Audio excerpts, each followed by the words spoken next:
Welcome to MIT World Peace University. Pune is a popular student city in India and has been declared the best city to live in. MIT-WPU Pune is ranked the third best private university to study in India. We are the first university which offers avenues for life transformation to its students and focuses on overall holistic development. Get experiential learning and gain exposure via multiple platforms to become responsible leaders of tomorrow. A very warm welcome to one and all. As we all know, today is a very special day for MIT-WPU School of Media and Communication. Today we have a bunch of very enthusiastic, vibrant young minds going to join our media family today. And to guide them through this very crucial transition from schooling to graduation, from graduation to post-graduation, we have some esteemed personalities, very eminent personalities here. So firstly, I would like to welcome Thuvassery sir, the Director, School of Media and Communication, MIT-WPU, on the stage.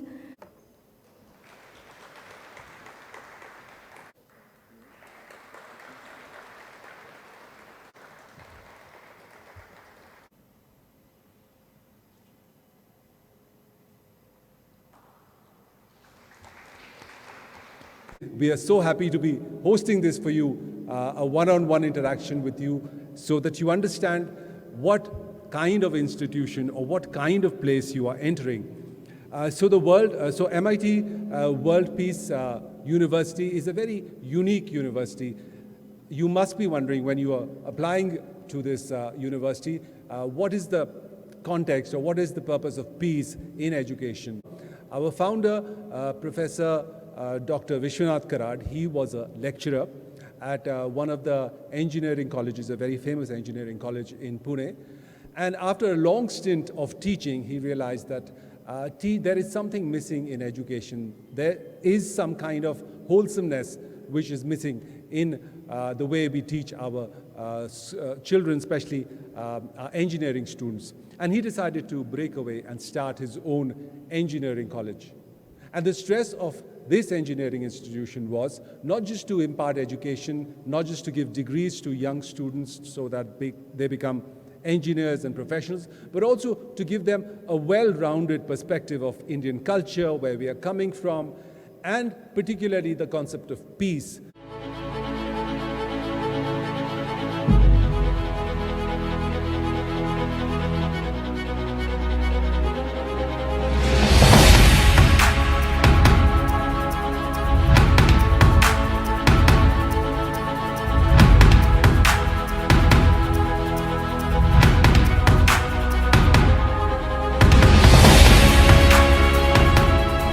I appeal to the Vice President and Honorable Chief Minister to recognize this World Peace Dome as a structure of national and global importance and support to promote it in such a way that it evolves as one of the prominent tourism destinations of the world. 21वीं शताब्दी में मेरी भारत माता विश्व गुरु बनने की काबिलियत रखता है. It will become a Vishwa Guru in the 21st century. उसका छोटा सा उदाहरण, छोटा सा सिंबल यहाँ बन गया है, ऐसा मेरा मानना है.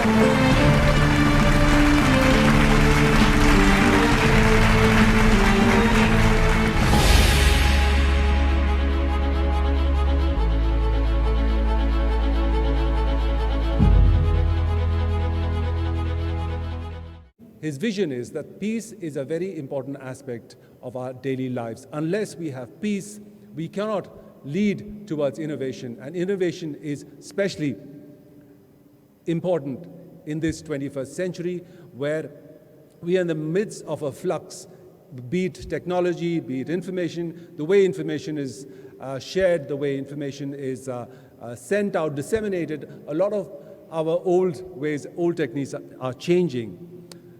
So he decided to start a group of engineering colleges, which were called Myers Institute of Technology. And gradually, Myers Institute of Technology went from strength to strength, gaining a reputation, gaining a higher intake of students, engineering particularly. And realizing his great vision, UNESCO granted him the chair of Peace and Human Rights. So he's one of the few people in India who has a UNESCO chair about peace and human rights, seeing his dedication, seeing how involved he was in the creation of dialogue, nation building, and bringing in peace in the context of our society. In 2017, the Myers group of institutions, they sort of came together and became a university. So MIT-WPU, the university, took shape in 2017.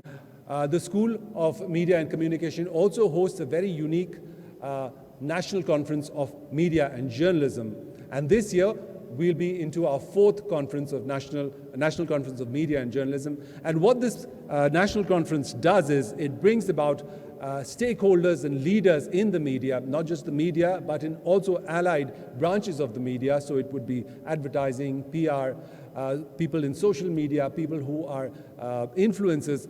We bring them together in this place and discuss and deliberate on all the issues that issues and challenges that we are facing as a society, as a world, since the world is much more connected than it was in earlier times. We also look at the issues of the communication and media issues that are challenging us at the moment. So NCMJ is one of our highlights. It happens in October, so I look forward to all of your participation in this year's NCMJ, which will be in October. And this year, we will be having it in a offline physical mode, not in the online mode that we had for the past 2 years.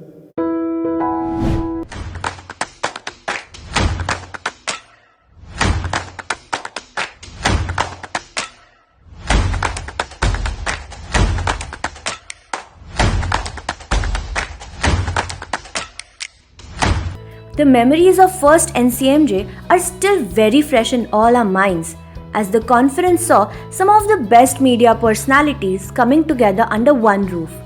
It will be very incomplete if we start without going down the memory lane of NCMJ 1. The first edition of NCMJ saw more than 80 media experts coming together under one roof from different media streams. The opinions and experience shared by them have been fruitful for all the participants, and with that, we can definitely say that the process of change has started. The first edition of NCMJ had focused on media and its contribution in spreading peace through credible reporting, representing balanced opinions in its news through different mediums, and by opening up communication channels and platform to address the challenges as involved in covering conflict and as well as peace areas. First edition of NCMJ was clearly a big national movement to connect media leaders with youth.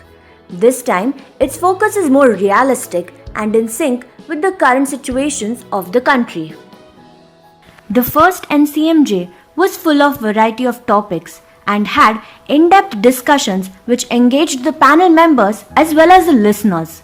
Themes like ethical media, foundation for world peace, digital media and prevention of rumor mongering, role of journalist in conflict reporting, glorious history of Indian media, retrospects and prospects, electronic and digital media, self-regulation, fake news and paid news, myths and reality, challenges of media owners, road ahead, and media laws and security of media persons, a formality or reality.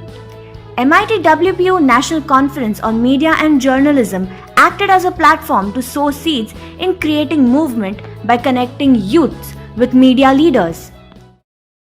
We do not want our students to sort of live in a bubble or live in an island. We want them to interact and learn from the best in the industry, not just in India, but also in different parts of the world. So that is a wonderful learning experience which you will find at MIT-WPU School of Communication. I have worked in an atmosphere where information flow was not as easy as it is now. I probably did work for a couple of years when there was no internet in the office as well. So, but internet, what it has done is, it has brought in so much information, and there is it's so readily and so easily available that one, it's a very good thing. Earlier to dig out information, we had to do much more work. It wasn't that easy, but you will find information now very easily available if you make the effort to find that. So while that has made your work easy, it has also made it a bit confusing, because it's very difficult to differentiate between whether the information is correct or not. And with the kind of information now flowing these days, one additional job of the journalist is to sift through fact and fiction. And I was like, I want to become a filmmaker, but I want to become a fiction filmmaker, because documentaries are very boring. Who want to do documentaries? I slept through documentaries and I thought, they're very boring. I don't want to be one. But I was very fascinated to be a filmmaker, because the world of storytelling was really amazed. It's just in few minutes, you're taken to a world which is in Iran and, Africa and wherever. This lifetime is not enough to experience all this. And then in this small 30 minutes or a 10 minutes of a 2 hour, a filmmaker is bringing a world in front of you. I was just fascinated. I'm still getting goosebumps when I'm even saying this. So I wanted to do that. And then became my master's when I did it in Jamia. I was introduced to the world of documentaries. Peace studies, whether you like it or not, are mandatory. 12 credit programs you will be given 3 years. You have not only yoga, pranayama and meditation, but you have very different biographies, different meditation sessions. So all you have to go through, and you yourself will see the difference. Are we skeptical in 2017 when this curriculum was made mandatory? Yes, we were. Very frankly, I will say. We were talking about whether I'm teaching finance and banking, very high-end equations in finance, in stock market analysis. Why my program should teach peace studies? So we were also a little skeptical. But today when batches are going out, especially postgraduate batches, UG batches, and when they come back and then they tell us that, sir, that was the thing.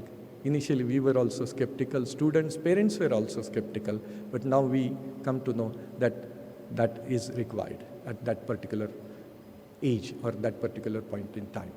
This is a very unique university which has its own placement cell, and the placement cell is headed by professionals from different spheres, different experiences, and they are the enablers for you to get great placements. They are enablers to get you great jobs once you graduate. Come, get your learnings at the third best private university to study in, located in the best ranked city of India.